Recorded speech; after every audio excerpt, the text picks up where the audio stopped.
За тэгэхээр одоо бүгдээрээ тэр олон төрлийн сургалтын хамгийн анхны шатлал болох certified nursing assistant гэдэг чиглэлээр одоо уянгыгаа яриач гэж би тайснаа өргөх гэж байна. Яаж туслах сувлагч болж болох вэ? Авраад гүсэнгүүтээ яаж туслах сувлагч руу шилжиж болох вэ гэдгийг та нарт тайлбарлаж хэлж өгнө. За өнөөдөр миний ярих зүйл бол certified nurse бөгөөд туслах сувлагч. За туслах сувлагч маань одоо ер нь хаана яаж ажилтдаг юм бэ? Ямар зорилготой ажилтдаг юм бэ те? Ер нь бол эрүүл мэндийн салбарт маш их хэрэгтэй үүргийг үзүүлдэг.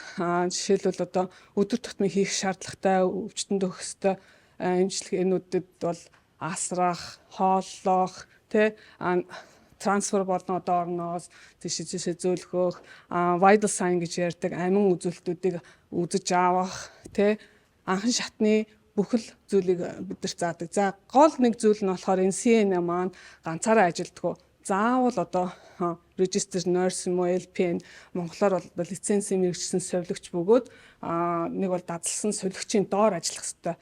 Эдгээр маань бидний чих нүд болж хамгийн анх одоо өвчтөнд юу болж байна гэдэг мэдээллийг хамгийн түрүүнд өгдөг маш одоо хэрэгтэй сувлагчуд байдаг. За туслах сувлагчийг ер нь хаана ажиллаж болдго юм бэ? Америкт олон газар ажиллаж болно. Хамгийн их хэрэгцээтэй байгаа өнөөдөр бол өндөр насны асамжийн газрууд, одоо төрийн болон төрийн бос газруудад маш хэрэгтэй байгаа. Яг тэгэхээр бидний мэдж байгаагаар өнөөдөр бид нар урт насалж гин, ялангуяа Америкт бол хүмүүс урт насалж гин. Тэгэхээр тийм газруудад CNA-гийн адил маш хэрэгтэй байгаа. За тэнд бол маш олноор ажиллаж гин, эмнэлэгт мэдээж ажиллаж гин, хоспист ажилладаг. За гэрийн ахуйн одоо хувь хүний гэрт ажилладаг одоо home health care agent-үүдээр дамжуулаад ажилладаг байгаа. За туслах сувлагчинтэй ямар боловсрал одоо байх ёстой юм бэ? Ямар шаардлагатай байх ёстой юм бэ те? Мэдээж хамгийн түрүүнд бол ахлах сургуулаа юм уу? Боловсрал одоо ерөнхий боловсролын диплом, GED зэрэг авсан байх ёстой. За 18 нас хүрсэн байх ёстой байдаг. Шалгалтаа өгөхийн тулд бол за тэгээд бас заавал одоо тухайн мужийнхаа шаардлагыг хангасан сургуульд сурах ёстой. Сурж тэрний сертификатыг авдаг. Та нар энэ сургуулиудаа сонгохдоо хамгийн түрүүнд өөрийнхөө амьдарч байгаа мужийнхаа одоо board of nursing юм уу те нэг бол одоо эрүүл мэндийн байгууллагуудынхаа вебсайт руу нөрөөд одоо тухайн мужийн шаардж байгаа бүртгэгдсэн сургуульд заавал сураарай. Янз бүрийн сургуулиудад сурж болно. Тэгээд тэн дээр ингээд листүүд нь байдаг байгаа. За сурах болох газрууд нь ямар газрууд сурж болох юм бэ те. За хамгийн нэг давуу тал нь болохоор бас та ахлах сургуульд сурж явах үед high school сурж явах үед бас зарим county сургуулиудад үнэгүй энэ сургалтыг зохион байгуулдаг хэрэг тухайн хүүхдийн GPA ч юм уу одоо шаардах хангасан байвал сургуульдаа high school-д бол үнэгүй сурж болдог. Энэ ихэвчлэн 1 жилийн хугацаагаар сураад ингээд certification аваад шалгалтаа өгөх хэрэгтэй авдаг. За өөр газруудад болохоор коллежуудад, хувийн коллежууд байна. Бас мэргэжлийн болон техникийн сургуулиудаар авч болно. Бас улаан загалмай газар нийгэмлэгээс авч болно. Хувийн бас жижиг сургуулиудаас бас авч болдгоо. Тэгэхээр миний хамгийн гол хэлэх гэж байгаа зүйл бол заавал бүртгэлтэй сургуулиас сургуульд хичээлд нь хамаарагдаж аваарай гэж хэлмээр байна. Туслах сувлагчийн одоо боловсролын хөтөлбөрүүдэд ер нь юу хангадаг юм бэ? Ямар шаардлага хангадаг юм бэ гэхээр ер нь бол одоо Америкийн холбооны засгийн газар бол хамгийн багадаа 75 цагийн хичээлийн хөтөлбөрт хамаарах ёстой гэж шаардж байгаа. Гэлээ ихэнх мужууд бол тэрнээс илүү цагийг шаарддаг. Жишээлбэл одоо Виржиниа мужид бол 120 цагийн хамгийн багадаа хичээлд суух шаардлагатай байдаг. Үүнд юу ордог вэ гэхээр за 80 цаг нь бол лекц бөгөөд онлайн юм уу физиклээр хичээлдээ суугаад одоо теоригоо сурах нь байна. За 40 цаг нь заавал клиник аварч суух хэрэгтэй. Клиникт болохоор хөвчлэн өндөр настай асрамжих газруудад очоод ингээд бичлэл сураад энэ 120 цагаа дуусгаа хичээлийн шалгалтыг өгөөд сертификатаа авсны дараа одоо шалгалт өгөх хэрэгтэй авдаг.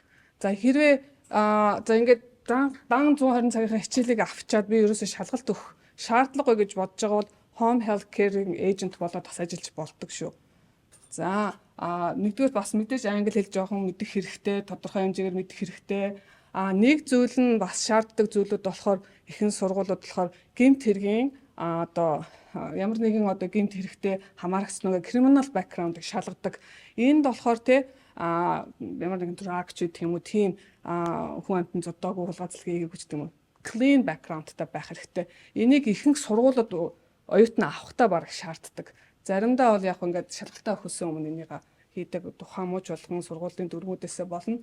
Дараагийн нэг зүйл болохоор вакцин бас байдаг. Энэ дээр бичигдээгүй ч гэлээ вакциныг бас шаарддаг. Одоо нэгэнтэй клиникэлд явах учраас танд hepatitis B гэдэг юм уу, TB, одоо сүүлийн үед бол COVID, flu season, ханиадны сезонны үед бол ханиадны вакцин хийлгсэн байх шаардлагатай гэж үздэг. Энийгээ бүрдүүлсэн хүүхдүүд нь клиниктээ явж болдог байгаа. За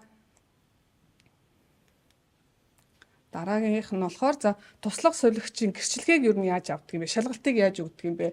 Нэгдүгээр хамгийн түрүүнд анхаарах зүйл бол та аль мужид амьдардаг вэ? Тухайн мужийнхаа шаардлагыг сургууль одоо энэ шалгалт нь яаж өгөх юмгээ заавал бит хэрэгтэй.